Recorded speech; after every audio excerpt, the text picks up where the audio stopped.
Hey everyone, I'm John Lynn, the founder and chief editor at Healthcare IT Today. We're excited to bring you another in our series of interviews with top leaders in health IT.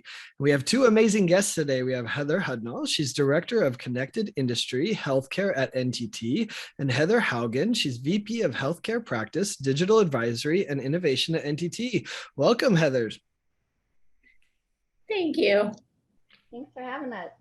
Yeah, I'm excited for this discussion. The first time for Heather Hudnall here, but Heather Haugen we've had on a few times, I think, in the past. But excited to talk about, I think, a real big challenge for healthcare organizations that many don't understand completely, and and maybe it's the importance of connectivity to everything that we're doing today. But before we dive into that, Heather Haugen, you want to tell us a little bit about yourself and NTT?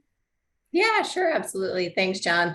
Always a pleasure to be with you on talking healthcare and IT. So just a little about my background. I've spent most of my career in healthcare, mostly on the provider side. Had the pleasure of doing many EHR implementations in my career. So some fun stuff there. I'm at the University of Colorado as faculty. So I still teach and do some research there.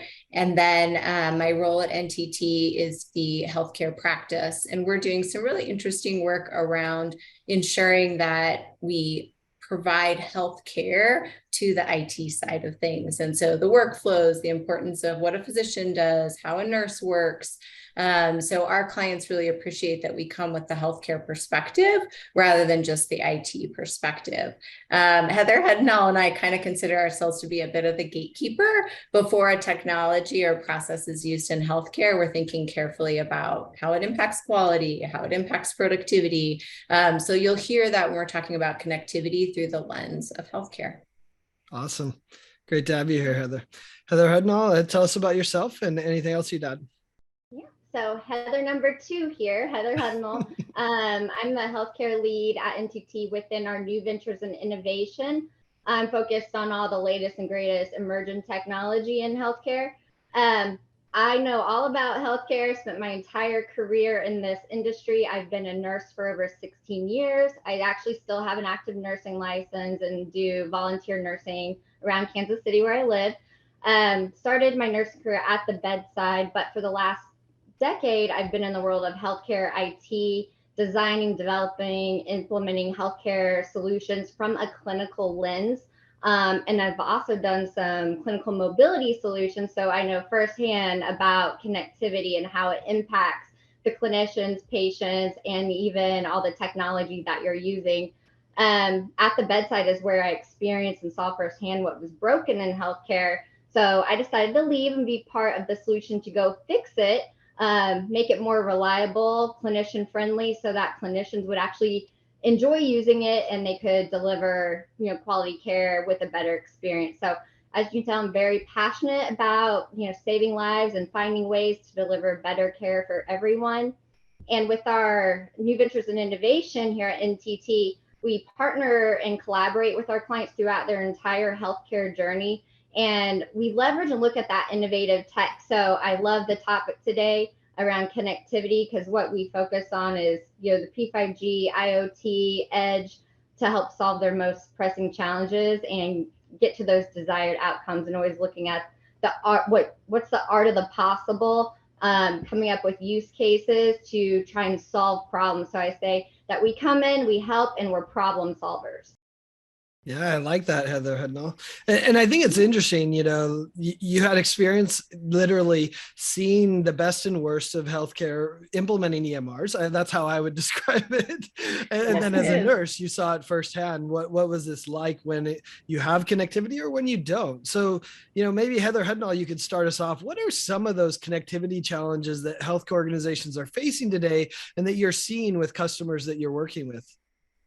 So it happens a lot more often than I think people are aware, because clinicians are busy. So whenever we have an issue or poor or drop connectivity, we don't have time to go submit a ticket. A lot of times, if let's say our workstation on wheels, if the connectivity wasn't working or any device we had, we would put a sticky note on it and throw it in the corner and then move on. So a lot of times the floor I worked on, we had a whole corner with devices, machines, things that just were not working. And then IT would come up and be like, what's wrong with all this?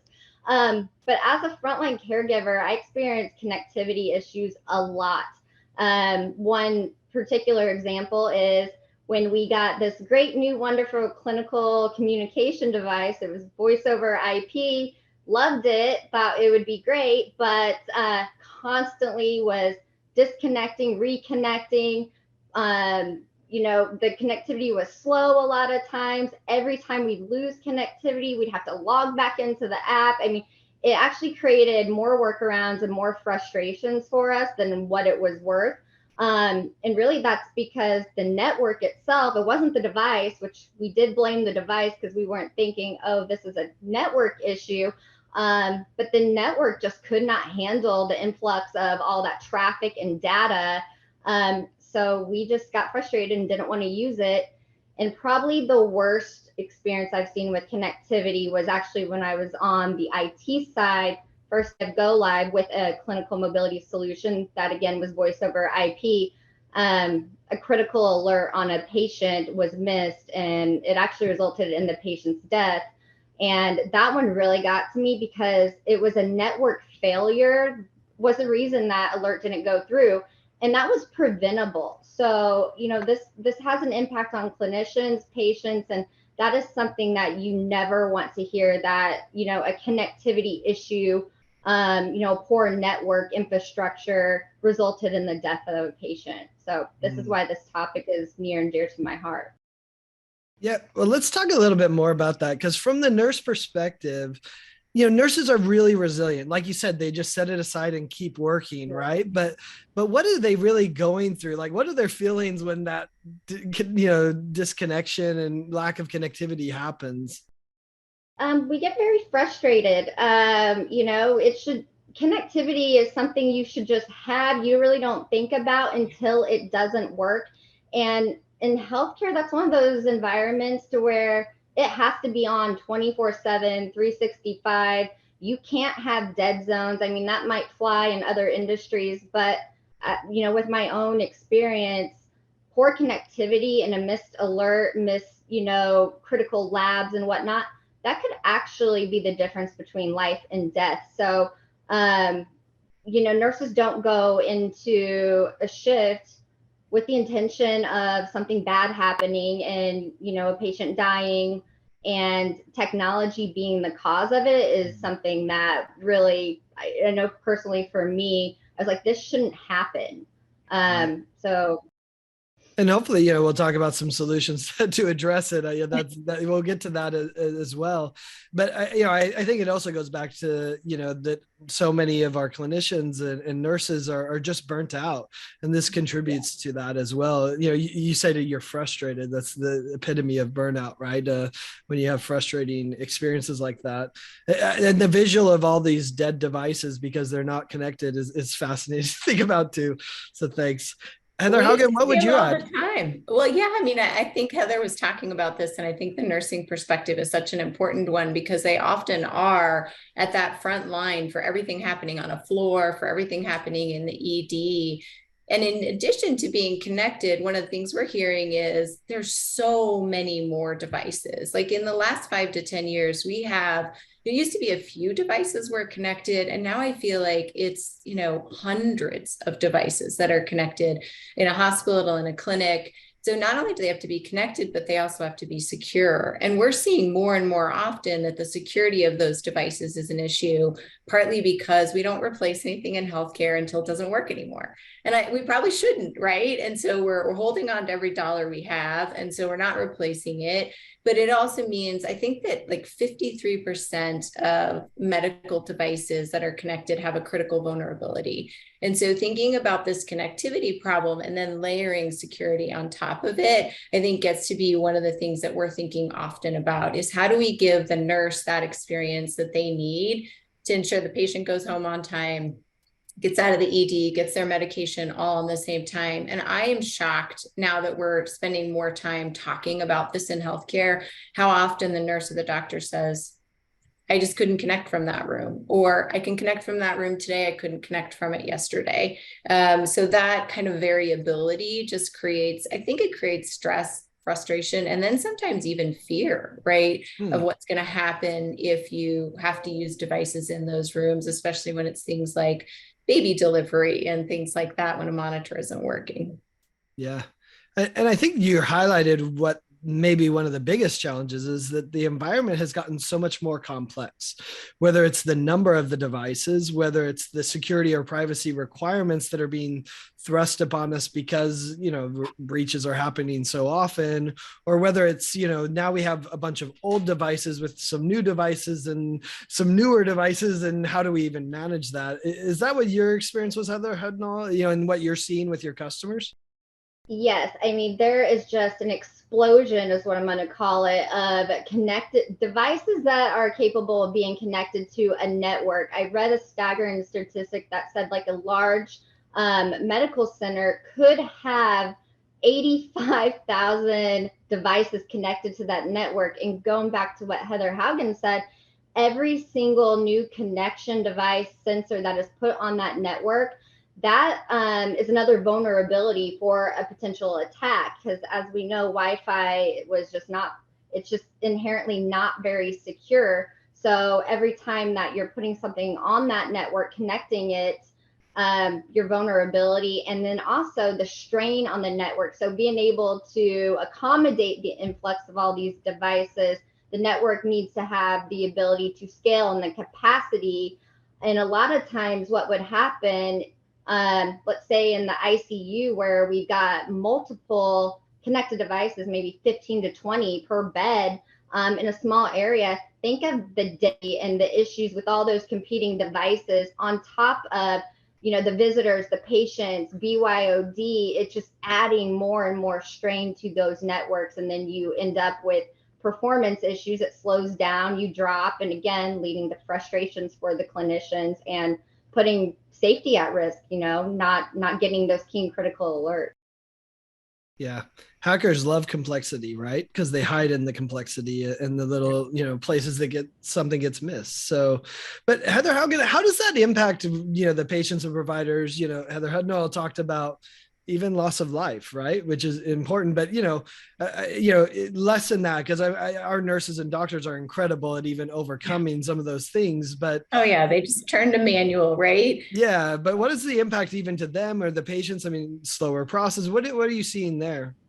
Well, I think one of the things that we've done that's really interesting, and we just did it for a large healthcare organization, is put together kind of a connectivity story or picture. And so I like to think of it as, scenarios. A patient comes into the hospital for surgery, let's say, and when they move to the floor, there's connectivity in that room that happens. When they move to imaging, there's connectivity. And so really drawing out and understanding connectivity in the organization, and then having those nurses, physicians, radiologists, pharmacists talk you through where those connectivity failures are, allows us to say, okay, so where's the biggest bang for our buck for quality of care? Where can we impact productivity? Where are we seeing the same issue, multiple floors or multiple areas in the organization? And so we don't start with technology solving the problem, because that doesn't sometimes solve the problem.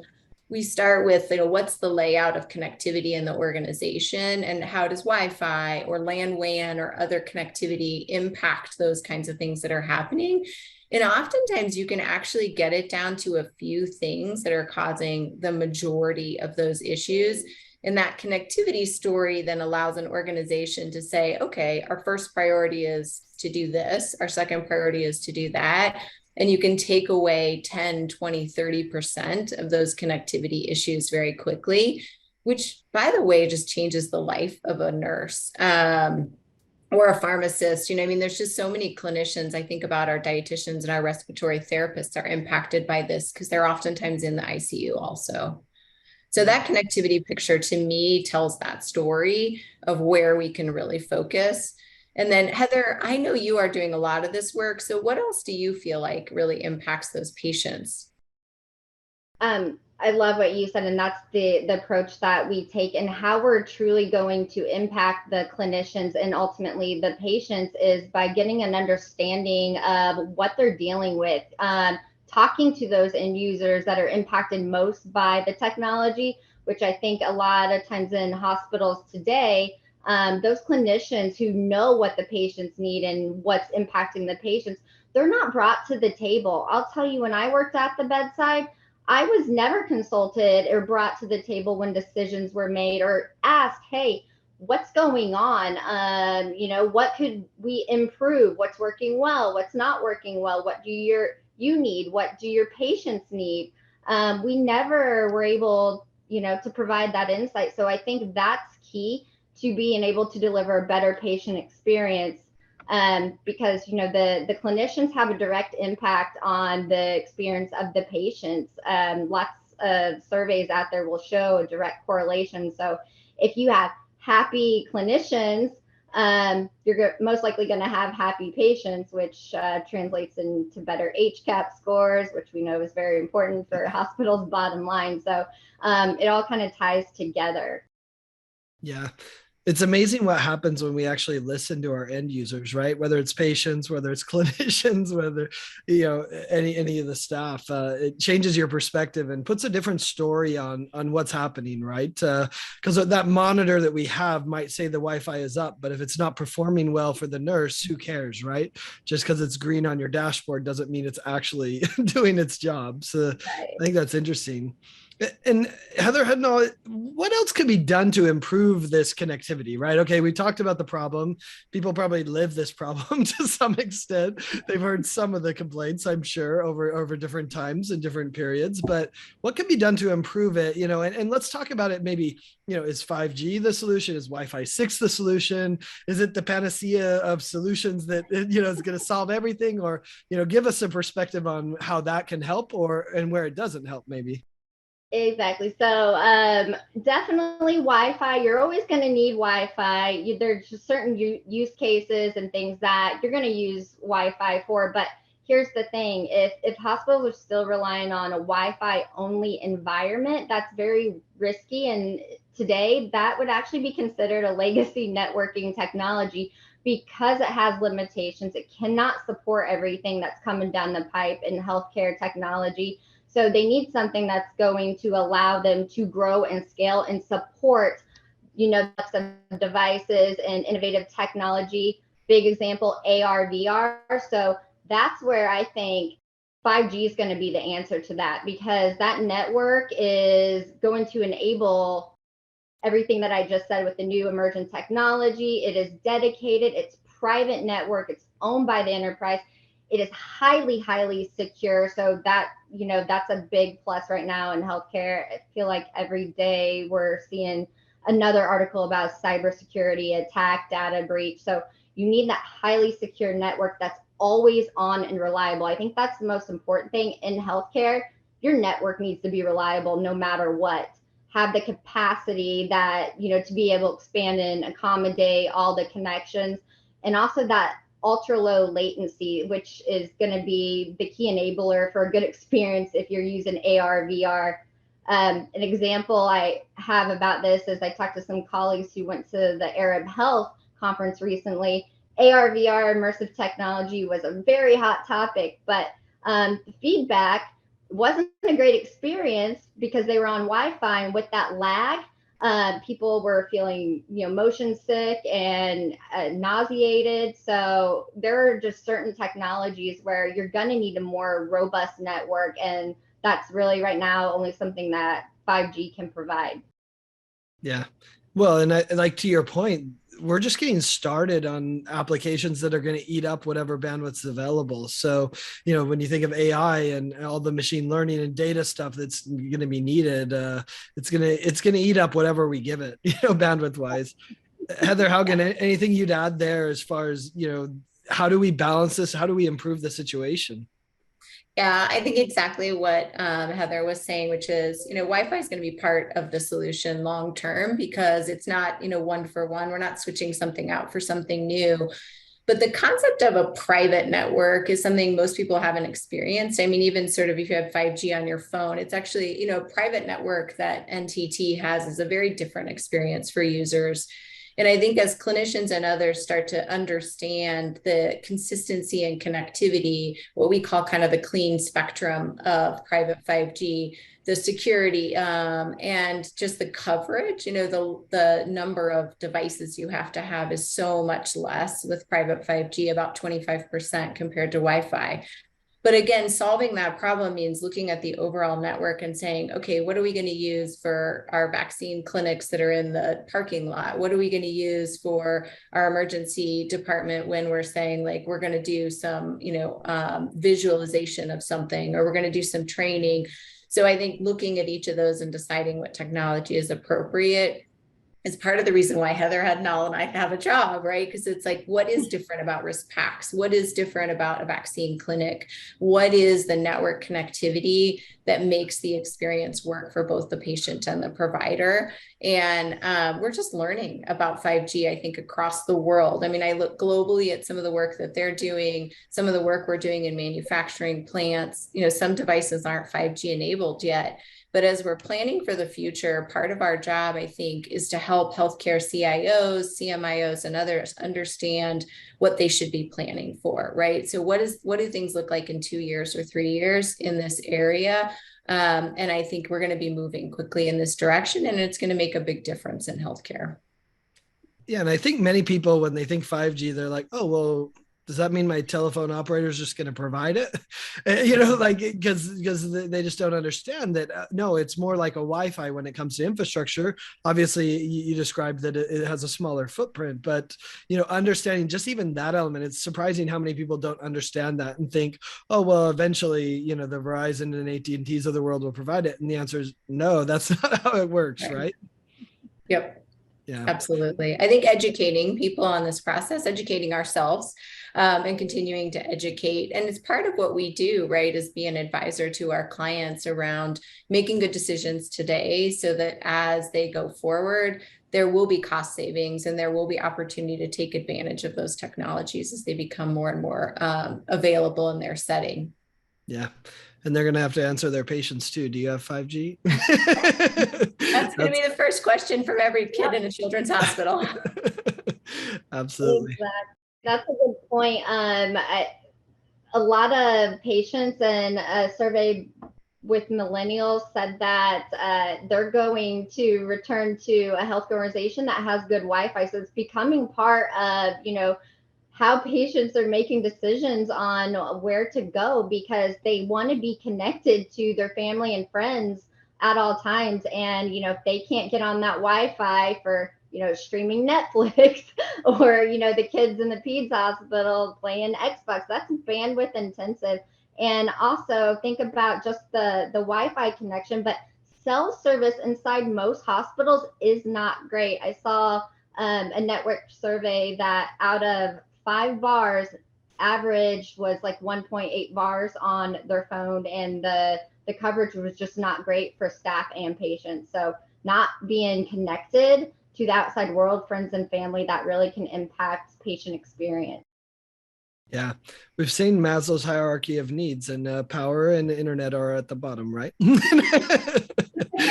important. Will tell you so. And it's interesting to think about the patient experience and how much that matters, things like that. So it's a big deal. Are there some other examples, in healthcare or maybe even other industries? I mean, one of the beauties of NTT is you work across a lot of industries, but, are there others that you can point to that kind of provide this value to their employees and patients? Heather Haugen, maybe you can start.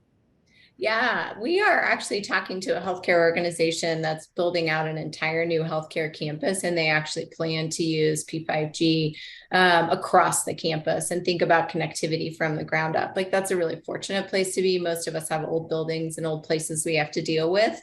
Another example recently that I thought was pretty innovative was we had an organization that was setting up new clinics. And it takes sometimes 4 to 6 weeks to get a network set up in a clinic. And so we have something called a network in a box, which is a private network that can be set up immediately so that you can set up computers, so that you can start doing training, so that you can set up your EHR. So there's just some really interesting use cases. And as you said, we are bringing kind of manufacturing and life sciences oftentimes to the provider space as examples of what that connectivity can look like. As you think about the kind of autonomous vehicle guided in manufacturing, I think a little bit about the robots that we're now seeing delivering supplies and doing different things like A private network is really required for that. You don't want your robot stopping like at the threshold of the elevator, and sort of hanging out there. That's awkward for patients and for robots. So I think, just thinking about how we deal with resource constraints in healthcare. And by far my favorite one, because as you know, I'm kind of into training and education, is this concept of virtual reality simulation. So simulating a surgery before you do it, simulating, a process in healthcare so that we really understand its impact on a patient. And more clinicians will learn and be trained in medical school through virtual simulation. And so those are the kinds of things that just require a lot of connectivity. Yeah, absolutely. Yeah. I actually made a prediction that, that there will be more bots than nurses in hospitals soon. And it's actually not that we'll have less nurses, it's that we'll have a lot more bots. So I'm on board with you on the need for every nurse needs a bot as an assistant, Heather, to go get like the blanket and to go get the glass of water so that you can change the IV. That's my belief. Well, it's coming with drugs too. Go ahead, Heather. Yeah, there are some hospitals that actually have some robots like that, and I got to be at one and see it in action, and it was amazing. So it can cut down on all that non-productive work that nurses just don't have time to do. So go getting supplies, picking up meds from pharmacy or dropping off labs. Great, but here's the thing, that is a bandwidth intensive device there. And I did see it lag. And yeah, if it hits a dead spot or I actually saw one teeter-tottering in front of the elevator and, it was losing connectivity. So that's something you've got to think about. They need to be able to always have connectivity to move around to actually provide value to the nurses. But I'll tell you, that is something nurses would love to have, just an extra, set of hands, whether it be a robot or a human, just to help out, especially now with the staffing challenges and the high workloads. Yeah, absolutely. Well, Heather Hudnall, any final thoughts you would say to nurses, to caregivers? Is it make your voice heard? Is it you don't have to suffer through connectivity? What is your thoughts for them? As far as when it comes to connectivity and the challenges that they face with it. Yeah, I would say it's great to know what other options are out there. So I love being able to educate and bring awareness because I never knew there were better network connectivity options besides Wi-Fi. We just all know Wi-Fi. Everything is connected to Wi-Fi. But in healthcare, we need something better. We need the next gen network that can last for decades and is scalable and reliable. We can trust it. So I would say, if you're having connectivity problems and you have to have your voices heard, you have to let your leadership, the decision makers know that the experience is not great. Because if you're not, speaking up, you're not submitting those tickets. I'll tell you, I've talked to some IT groups and network people at healthcare organizations, and they're under the impression everything's great. So definitely would encourage you to speak up and let them know what you're dealing with, the experience with connectivity, because there is a better way. We have options. So I hope that you're aware of that, and definitely reach out to NTT because we can help, especially with that reliable connectivity. Awesome. Well, I appreciate both of you for sharing these insights. I think it's one of those things we take for granted, that the connectivity is working and we kind of think, oh well, we solved that, we dealt with that, but unfortunately if you're not monitoring it, if you're not asking your users, you don't know. So I think you offered some really interesting insights into why this is an important topic that CIOs, CTOs at healthcare organizations should definitely address, because it's going to impact their employee experience and then eventually the patient experience. So thanks so much, and thanks everyone for watching and listening. If you want to find more great healthcare IT content like this, be sure to check it out at healthcareittoday.com or search for Healthcare IT Today on your favorite podcast application. Thanks so much.